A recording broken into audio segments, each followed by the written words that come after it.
इसी तरह से रिलेशन फंक्शन की और आईटीएफ की 2 वीडियोस हो चुकी हैं। अब मैट्रिक्स की ये तीसरी वीडियो है इंपॉर्टेंट क्वेश्चंस की, और इसी तरह अभी रिलेशन फंक्शन और आईटीएफ पर भी 1 या 2 वीडियो और बननी है। कुछ और भी क्वेश्चंस मैंने निकाले हैं जिनको मुझे आप तक पहुंचाना है। आप इन सभी क्वेश्चनों की प्रैक्टिस करते रहिएगा, बहुत लिमिटेड है, बहुत थोड़े से हैं, जिससे कि आपका एग्जाम अच्छा हो। ठीक है, तो अब हम लोग आगे स्टार्ट करेंगे आज के इस वीडियो में जो बचे हुए क्वेश्चन है मैट्रिक्स के लिए, और ये सब बहुत ईजी है, ज्यादा इसमें टाइम लगना नहीं है। देख लेते हैं कि क्या है, कैसे करना है, ठीक है, और उसके बाद फिर आगे बढ़ जाएंगे। तो देखिए क्वेश्चन यहाँ पर लिखा हुआ है, क्वेश्चन नंबर 1। प्रैक्टिस करते रहिएगा, अच्छे से प्रैक्टिस करते रहिएगा, खुद भी क्वेश्चंस उस तरह के ढूंढ के और उनका भी सॉल्व कर लीजिएगा, जिससे कि आपको एकदम परफेक्ट हो जाए कि हाँ अब ये हो जाएगा हमसे।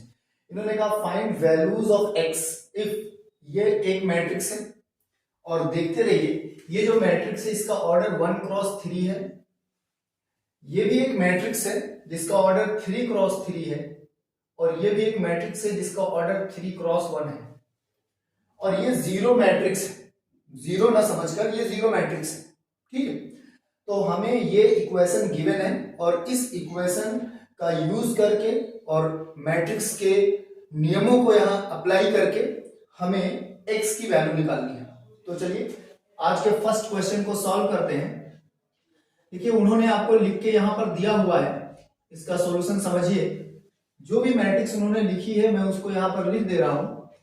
ये फर्स्ट मैट्रिक्स है, और ये सेकंड मैट्रिक्स है 2 5 1, और ये 15 और 3 और ये 2, ये थर्ड मैट्रिक्स है, सर सेकंड मैट्रिक्स है, और थर्ड मैट्रिक्स यहां पर आप देख रहे हैं जो कि 1 है 2 है और x है, और इसकी वैल्यू 0 गिवन है। ठीक, इस मैट्रिक्स को हमें सॉल्व करना है, सिंपल मल्टीप्लाई करना है। आपको मैंने बताया था कि मैट्रिक्स को मल्टीप्लाई करने का अपना एक रूल है, और वो रूल ऑर्डर से होकर जाता है, और वहीं से रिजल्ट के बारे में भी आइडिया लग जाता है। जैसे देखिए ये जो मैट्रिक्स है ये 1 क्रॉस 3 है, और जो दूसरी वाली मैट्रिक्स है वो 3 क्रॉस 1 है। देखिए ये 1 क्रॉस 3 है और ये 3 क्रॉस 1, 3 क्रॉस 3 है, तो जो रिजल्ट आएगा इन दोनों का ये 1 और ये 3 आएगा, मतलब 1 क्रॉस 3 आएगा। ठीक, तो चलिए आगे बढ़ चलते हैं। देखिए यहां आप ऐसे चलेंगे और इसमें ऐसे आएंगे, तो ये जो रिजल्ट बनने वाला है ये आएगा 1 क्रॉस 3 का एक मैट्रिक्स आएगा, ज्यादा कुछ होना नहीं है यहाँ पर। तो आपने इसको 1 से किया तो 1 ही आया, ठीक है, फिर आपने इसको किया तो x 2x हुआ और ये 15 हुआ, तो 1 प्लस 2x और प्लस 15, ये फर्स्ट एलिमेंट हुआ रिजल्टेंट मैट्रिक्स का। आगे बढ़िए, अब आप यहां पर आएंगे तो आपने 3 किया, 5x किया, और फिर से आप जब 1 को 3 से करोगे तो फिर से 3 आ जाएगा। इसी तरह यहां पर आओगे तो 2 प्लस x और प्लस 2, ये इन दोनों का रिजल्टेंट हो गया। ठीक है, अभी हम इसको सिंप्लीफाई भी कर लेंगे। अब जो दूसरी मैट्रिक्स है उसको देख लेते हैं। यहां पर है 1 2 और x है, और यहां 0 मैट्रिक्स लिखा हुआ है। ठीक है, चलिए इस बात को थोड़ा और क्लियर समझते हैं, सिंप्लीफाई करते हैं। ये जो इतना एक्सपेंडेड फॉर्म में लिखा है इसको रिड्यूस करते हैं। तो आप देखिए ये 1 और 15, मतलब इसका मतलब हुआ कि 16 प्लस 2x यहां है, और ये 6 प्लस 5x यहां है, और ये 4 प्लस x यहां है। तो ये जो एलिमेंट है, अब इनको ना देखकर आप ये देखिए, ये 3 एलिमेंट है इस मैट्रिक्स के। ये जो रिजल्टेंट है इसका ऑर्डर 1 क्रॉस 3 आपको दिख रहा है, यहां जो लिखा हुआ है उसका ऑर्डर 3 क्रॉस 1 है, वो आपको दिख रहा है। तो मैंने आपको समझाया है कि जब आप 1 क्रॉस 3 को 3 क्रॉस 1 से मल्टीप्लाई करोगे तो इस पूरे प्रोसेस में आपको जो रिजल्टेंट मिलने वाला है वो 1 क्रॉस 1 का मिलने वाला है। जो भी रिजल्टेंट मिलने वाला है वो 1 क्रॉस 1 का मिलने वाला है। तो चलिए मल्टीप्लाई कर लेते हैं। तो रिजल्ट के फॉर्म में जब हम आगे बढ़ेंगे, अब देखिए ये जाएगा, इसको मल्टीप्लाई करेगा तो 16 प्लस 2x हो गया। ठीक है, समझ आ रही है बात। और ये अब इसको मल्टीप्लाई करेगा तो प्लस 12 और प्लस 10x हो गया, और ये यहां मल्टीप्लाई किया, ये यहां मल्टीप्लाई किया, और ये यहां करेगा तो ये हो जाएगा 4x प्लस x स्क्वायर हो जाएगा, और इन सब की वैल्यू एक मैट्रिक्स है 0। इसका ऑर्डर है 1 क्रॉस 1, इसका भी ऑर्डर 1 क्रॉस 1 करिए जो कंडीशन को सेटिस्फाई करे। अब सिंप्लीफाई कर लेते हैं। देखिए यहां पर क्वाड्रेटिक बन रहा है, तो ये है x स्क्वायर, मैंने इसको लिखा 2x 10x 4x, इसका मतलब टोटल 16x। और आप देख रहे होंगे और यहां पर 16 और प्लस 2 12, तो ये 28 हो गया और ये 0 हो गया। अब क्या करना है, हमें इसको सिंप्लीफाई कर लेना है और सिंप्लीफाई करने के बाद जो x की वैल्यूज आएंगी वही आंसर होंगी। यहां देखिए लिखा है फाइंड वैल्यूज ऑफ x, मतलब एक से ज्यादा वैल्यूज आनी है। क्वाड्रेटिक देखकर आपको समझ आ गया होगा कि इसके तो दो आंसर आने हैं, x की दो वैल्यू आने वाली है। तो splitting the middle term use करोगे तो यहाँ 14x लिखोगे, यहाँ 2x लिखोगे, यहाँ 28 लिखोगे और ये 0। यहाँ पर x कॉमन करोगे तो x प्लस 14 आएगा और यहां से 2 कॉमन करोगे तो x प्लस 14 आएगा।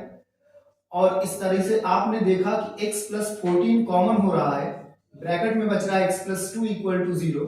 तो बच्चों x प्लस 14 की वैल्यू अगर 0 करोगे तो x की वैल्यू माइनस 14 आएगी, और अगर x प्लस 2 की वैल्यू 0 करोगे तो x की वैल्यू माइनस 2 आएगी। क्या आपको ये बिल्कुल क्लियर समझ आ गया कि x की वैल्यूज क्या होने वाली है? अब इस तरह का एक क्वेश्चन हम लोगों ने स्टार्टिंग में किया था, बहुत छोटा क्वेश्चन था, लेकिन ये थोड़ा सा उसके कंपैरिजन में थोड़ा कैलकुलेशन ज्यादा है, बट है इजी, आपको आराम से समझ आ जाएगा कि करना क्या है। मैट्रिक्स के मल्टीप्लिकेशन को रॉन्ग नहीं करना है, आप अच्छे से जानते हैं मल्टीप्लाई कैसे करना है, और उसके बाद आराम से जैसे जैसे वहां पे आपको दिखता जाएगा कि अब ये करना है, अब ये करना है, और क्लियर हो कि आपको फाइंड क्या करना है। हमें एक्स की वैल्यू निकालनी थी, हमने एक्स की वैल्यू निकाल दी। ठीक, आई होप कि आपको ये क्लियर समझ आ गया होगा। अब देखिए एक और क्वेश्चन यहाँ पर है, क्वेश्चन नंबर 2 है, आज के इस वीडियो का क्वेश्चन नंबर 2 है, और हम इसको आपको सिंप्लीफाई करके दिखाएंगे। ठीक है, चलिए नेक्स्ट क्वेश्चन की तरफ आते हैं। तो जो नेक्स्ट क्वेश्चन है बच्चों, उसमें हमें क्या करना है, क्लियरली समझ आता है कि हमें वहां पर करना क्या है, वो देख लेते हैं। ठीक है, उसमें हमें ये समझ आता है, उन्होंने आपको इंस्ट्रक्शन दे दिए हैं। जब भी आपको कुछ भी कोई भी क्वेश्चन मिलता है तो वहां पर कुछ इंडिकेटर्स होते हैं जिनको हमें समझना होता है, पहचानना होता है। अगर आपने उस इंडिकेटर को समझ लिया, उस पर कॉन्सेप्ट क्या लगेगा ये समझ लिया, तो क्वेश्चन सॉल्व हो जाएगा। बस यही सबसे इंपॉर्टेंट पार्ट है क्वेश्चन के सॉल्व करने में कि इंडिकेटर क्या है। देखो उन्होंने क्या कहा, उन्होंने कहा कि a की वैल्यू ये है, तो कह रहे हैं कि a square equal to a, मतलब वो आपको मोटिवेट कर रहे हैं कि फाइंड करो a स्क्वायर, और थोड़ा सा आगे पीछे करके ऐड सब्ट्रैक्ट करके ये बन ही जाएगा। ठीक है, तो चलिए देख लेते हैं a की वैल्यू कितनी है। a की वैल्यू यहां पर लिखी हुई है cos theta sine theta minus sine theta और क्या cos थीटा, ये a की वैल्यू है। ठीक है, कोई प्रॉब्लम नहीं इसमें। अब आगे बढ़ते हैं, ए स्क्वायर कैलकुलेट करना है। आप सबको पता है कि मैट्रिक्स में मल्टीप्लाई करना है ए स्क्वायर, इसका मतलब ए को ए से मल्टीप्लाई करना है। तो मैंने यहां पर cos थीटा लिख दिया, यहां पर sin थीटा लिख दिया, और यहां पर माइनस साइन थीटा लिख दिया, और यहां पर cos थीटा लिख दिया। कोई प्रॉब्लम किसी को नहीं होनी चाहिए। ठीक है, क्योंकि ए स्क्वायर है तो एक और बार ए की वैल्यूज लिख देनी है, cos थीटा, और यहां पर sin थीटा, और यहां पर माइनस साइन थीटा, और यहां पर cos थीटा, ये मैंने लिख दिया। ठीक है, अब चलिए इसको मल्टीप्लाई कर लेते हैं। मल्टीप्लिकेशन के रूल आपको अच्छे से आते हैं कि यहां हम रो में मूव करेंगे और यहां कॉलम में करेंगे। तो जब हम इसको मल्टीप्लाई करेंगे तो देखिए रिजल्ट हमारा क्या बनने वाला है।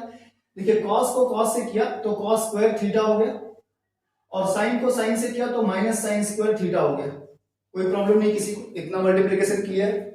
अब यहां आइए, देखिए cos को साइन से करोगे तो cos थीटा साइन थीटा आएगा, और साइन को cos से करोगे तो plus cos theta sine theta फिर से आ जाएगा। ये भी एकदम क्लियर समझ आ रहा होगा। ठीक है, तो ये दूसरी बात हो गई। अब थर्ड वाले में आप देखिए, यहां सेकंड रो में आइए, माइनस से करेंगे तो minus sine theta cos theta ये बना, और जब इसको करते हैं तो फिर से minus sine theta cos theta ये बना।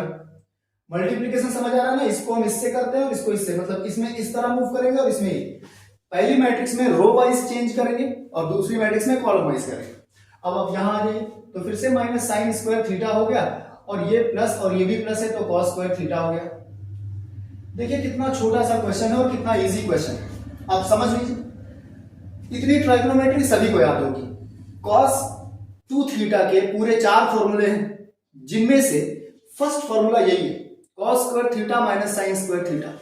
तो हम इसकी वैल्यू क्या लिखने वाले हैं बच्चों, हम इसकी वैल्यू लिखने वाले हैं cos 2 theta.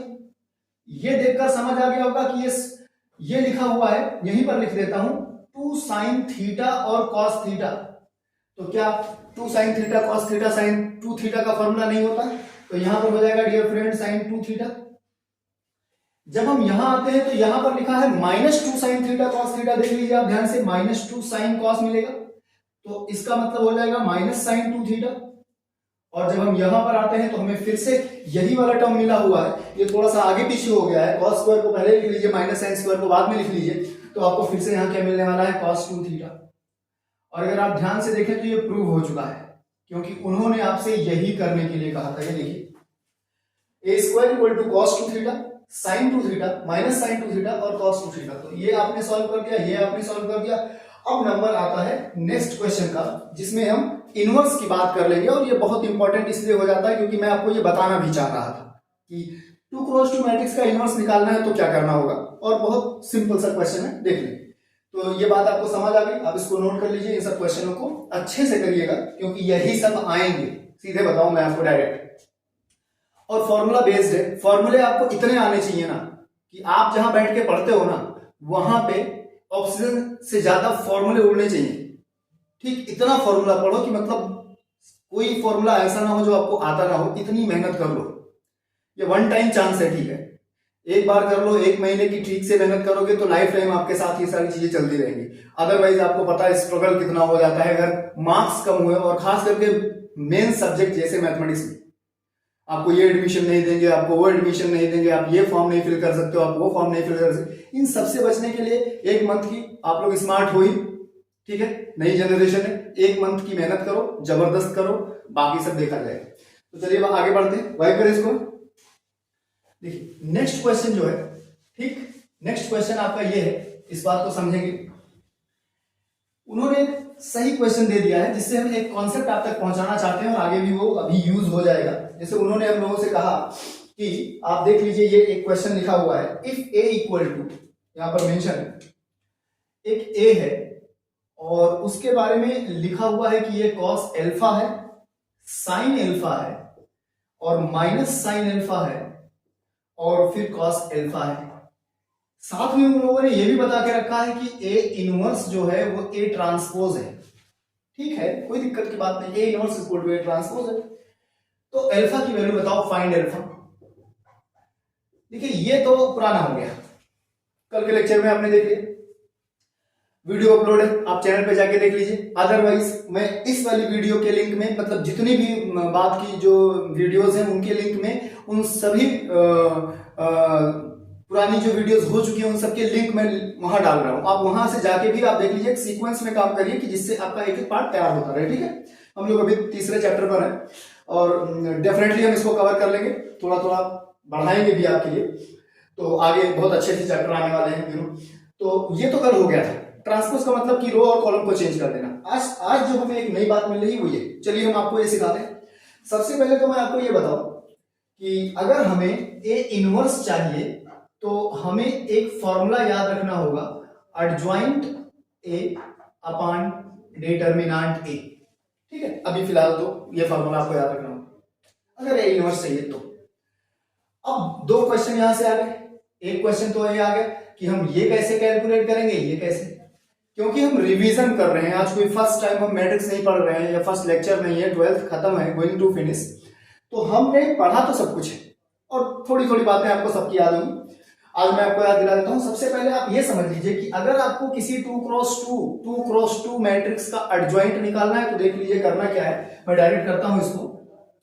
Adjoint of A is equal to, आप क्या करिएगा कि ये जो है, ये प्रिंसिपल डायगोनल जो है इसको इंटरचेंज कर दीजिएगा, मतलब यहां जो एलिमेंट है उस एलिमेंट को यहां लिख दीजिएगा और यहां वाले एलिमेंट को यहां लिख लीजिएगा। इतनी बात समझ में आई तो लिख लीजिए। अब बाई चांस यहां पर दोनों में कॉस अल्फा ही है तो मैंने कॉस अल्फा लिख दिया। ये जो आप देख रहे हैं ये, इसके साइन को चेंज करना होता है, चेंज साइन।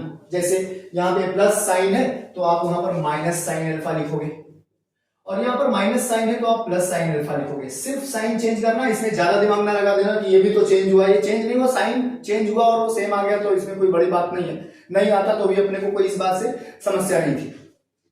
तो क्या इतनी बात समझ में आ गई? तो ये एडजॉइंट है। अब एडजॉइंट के बाद अगर आपको इसी का मॉड निकालना है या डिटरमिनेंट निकालना है तो आपको पता है इसको मल्टीप्लाई करेगा तो कॉस स्क्वायर अल्फा हो जाएगा, और जब इसको मल्टीप्लाई करेगा तो माइनस और minus plus sine square alpha हो जाएगा। और आप जानते हैं कि ये तो वो है sine square plus cos square equal to, ठीक है। अब इनवर्स की अगर हम बात करें तो ए इनवर्स जो हमारे पास है वो हमारा यही हो जाएगा, ये जो आप देख रहे हो यही ना हो जाएगा। ऑलराइट, तो ये हमारा यही वैल्यू हो जाएगी, तो कॉस एल्फा हो जाएगा और माइनस साइन एल्फा हो जाएगा और साइन एल्फा हो जाएगा और कॉस एल्फा हो जाएगा, ठीक है। ओके, इतनी बात समझ में आ गई। और अगर अपन ए ट्रांसपोज की बात कर लें तो ए ट्रांसपोज अपना क्या हो जाएगा, आप वो भी देख लो। ए ट्रांसपोज का मतलब ऐसे बदल दो, तो जब ऐसे बदल दोगे तो कॉस एल्फा यह है, ठीक है, और ऐसे करोगे तो यहां पर साइन आ जाएगा और फिर यहां पर क्या आ जाएगा, इसको पकड़ोगे तो माइनस साइन हो जाएगा और यहां पर क्या आ जाएगा कॉस एल्फा। ये दोनों इक्वल है, दिख भी रहे हैं इक्वल, ठीक। तो अब इसका मतलब हुआ कि जब ये दोनों आपस में इक्वल है और सारी चीजें सेम आ रही हैं, इसका मतलब अल्फा कोई भी ले लीजिए, ठीक, वो कोई भी हो सकता है, अल्फा भी एनी, इसमें कुछ आपको सॉल्व नहीं करना है, अल्फा कोई भी एंगल हो सकता है, कोई प्रॉब्लम की बात नहीं है, वो किसी भी वैल्यू के लिए इसको सेटिस्फाई करेगा। A inverse equal to A transpose, alpha की कोई भी वैल्यू ले लो सेटिस्फाई करेगा, दोनों तरफ मैट्रिसेस सेम है। अगर मान लीजिए आपने अल्फा की वैल्यू 18 ले ली तो 18 इधर से जो रिजल्ट देगा 18 उधर से भी वही रिजल्ट देगा, तो फॉर एवरी अल्फा कोई भी एंगल हो वो सबके लिए सेटिस्फाई। तो एक अच्छा सा क्वेश्चन था, ठीक है। मुझे लगा था कि इसकी कोई न्यूमेरिकल वैल्यू निकल कर आएगी कल की तरह π/3 टेक समथिंग, बट नहीं है। अब देखिए एक क्वेश्चन यहाँ पर है, इसको मैं स्टार बनाता हूँ, मतलब कि मेरी तरफ से इंपॉर्टेंट है, लास्ट ईयर बोर्ड में भी आया हुआ है, इस बार भी आ सकता है, इस तरह के क्वेश्चन बनते रहते हैं, ठीक है। ये वाला क्वेश्चन px करके, तो इसको चलिए समझ लेते हैं, बहुत इंटरेस्टिंग है, इजी है, और ये आज के हमारे इस पार्ट 3 मैट्रिसेस के पार्ट 3 का लास्ट क्वेश्चन, ठीक है। इसके बाद मैं आपको इनवर्स ट्राइगोनोमेट्रिक फंक्शन के दो और लेक्चर प्रोवाइड करूंगा, एक में सिर्फ बात डोमेन की हुई है और एक में मिसलेनियस क्वेश्चन करेंगे, डिफरेंट टाइप के क्वेश्चंस करेंगे कि कहीं से भी जो आपको दे देते हैं, जैसे सेट क्वेश्चन है कि प्रिंसिपल वैल्यू निकालिए, हम लोगों को पता चल गया कि प्रिंसिपल वैल्यू कैसे निकालेंगे।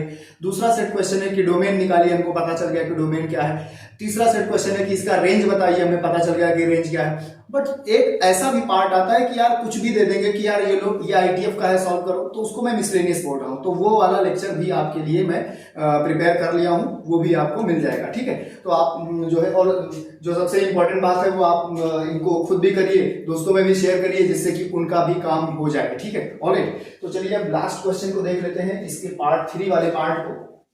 थोड़ा सा वर्किंग है, ज्यादा नहीं है, बस आप ध्यान दीजिएगा तो डेफिनेटली आप समझ जाएंगे, लेकिन इंपॉर्टेंट है और बड़ा क्वेश्चन है, एक नंबर वाला नहीं है, बिल्कुल चिंदी क्वेश्चन नहीं, बड़ा क्वेश्चन, ठीक है। तो चलिए देखते हैं, बड़े क्वेश्चन को सॉल्व करते हैं, और बोर्ड में भी आया हुआ है और वैसे भी इंपॉर्टेंट है, इस तरह के क्वेश्चनों को आप भी ढूंढते रहिएगा। देखिए उन्होंने क्या कहा, उन्होंने हमें एक मैट्रिक्स बता दी है। अच्छी बात यह है कि जो हमारे पास जो क्वेश्चन था वो 3x3 का था, बट आप लकी हैं इस मामले में, ठीक है। देखिए कितना छोटा सा मैट्रिक्स आपको दे दिया गया, तो 3x3 उन्होंने आपको दिया नहीं इस बार, बहुत सिंपल सा छोटा सा एक आपको दे दिया है, ठीक है। तो हम लोगों को अब इसको कंप्लीट करना है। 2x2 का है, अभी तुरंत निकाल देंगे हम, देखते हैं। देखिए यहां पर लिखा हुआ है कि px जो है एक मैट्रिक्स है px, और वो यही जो ऊपर लिखा है वही मैट्रिक्स है, cos x sin x और माइनस साइन x और cos x, बस यही एक मैट्रिक्स है। कह रहे हैं कि प्रूव करिए px into P Y is equal to P X plus Y, वो ये प्रूव कर रहे हैं। जैसा कि मैं आपको बताया कि ये कुछ ना कुछ तो एविडेंस छोड़ के जाते ही हैं, कुछ ना कुछ तो सबूत छोड़ के ही जाएंगे, चाहे जितने डिफिकल्ट वाले हो, कुछ ना कुछ आपको बता देंगे। देखो उन्होंने बता दिया कि ये एक और मैट्रिक्स फाइंड करिए पी वाई, और पी वाई को पी एक्स मैट्रिक्स से मल्टीप्लाई कर लीजिए, और जब आप मल्टीप्लाई करेंगे तो जो इक्वेशंस बनेगी, जो सिचुएशंस बनेगी, वो सिचुएशन अपने आप यहां पहुंच जाएंगी, ठीक है। और आप जानते हैं डर के आगे जीते, डरना नहीं है बिल्कुल। तो चलिए स्टार्ट करते हैं। तो मैं क्या करता हूं, मैंने इसको कहा कि यार तुम इसको इक्वेशन 1 बना दो, ठीक है, ओके। अब चलिए आप इसको देखिए, आपने फंक्शन पढ़ा आपको याद होगा, पॉलिनोमियल पढ़ा आपको याद होगा। ये कुछ ऐसा है कि ये पॉलिनोमियल एक्स में है, अगर हम चाहें तो इसके वेरिएबल को चेंज करें, यहां पर अगर y करें तो जहां जहां पे x है वहां y आ जाएगा, मतलब हम एक मैट्रिक्स और भी लिख सकते हैं जो कि ये है, और ये हो जाएगा cos y और ये हो जाएगा sin y और यहाँ पर माइनस sin y और cos y हो जाएगा। कोई समस्या किसी को यहां पर नहीं होगी, बिल्कुल नहीं होगी। अब देखो ये क्या लिखा हुआ है, तो मल्टीप्लाई कर लीजिए, मल्टीप्लाइंग 1 एंड 2, आप 1 और 2 को मल्टीप्लाई कर दीजिए, मल्टीप्लाइंग 1 एंड 2।